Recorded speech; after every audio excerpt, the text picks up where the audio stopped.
এই যে কিছুদিন আগে কোটা বিরোধী আন্দোলন হয়েছে না, এটার পক্ষে যারা ছিল এগুলো ছিল এক একটা মুজাহিদ, এটার বিরোধিতা যারা করছে এগুলো জঙ্গি।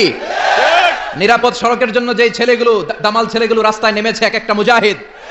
আর এই নিরাপদ সড়কের বিরুদ্ধাচরণ যারা করেছে এক একটা জঙ্গি। চিল্লায় বলো ঠিক কিনা? আমরা এই জঙ্গিবাদের বিপক্ষে, আমরা শান্তির পক্ষে, আমরা ইসলামের পক্ষে, আমরা মানবতার পক্ষে।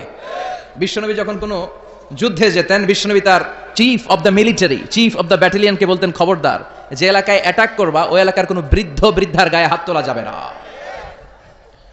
ওই বিধর্মীদের যে ধর্মগুরু আছে, পোপ, সন্ন্যাসী, সাধু বাবা, খ্রিস্টিয়ান ফাদার, এদের গায়ে হাত তোলা যাবে না, কোন নারীর গায়ে হাত তোলা যাবে না। যারা সিটিজেন, জেনারেল সিটিজেন, সাধারণ পাবলিক, সিভিলিয়ান, এদের গায়ে হাত তোলা যাবে না। যুদ্ধ যদি তলোয়ার ফেলে দিয়ে বলে আমান আমান, I need the security, I seek the security, তার গায়েও হাত তোলা যাবে না। এটা হচ্ছে ইসলাম। ইসলাম হচ্ছে শান্তির ধর্ম।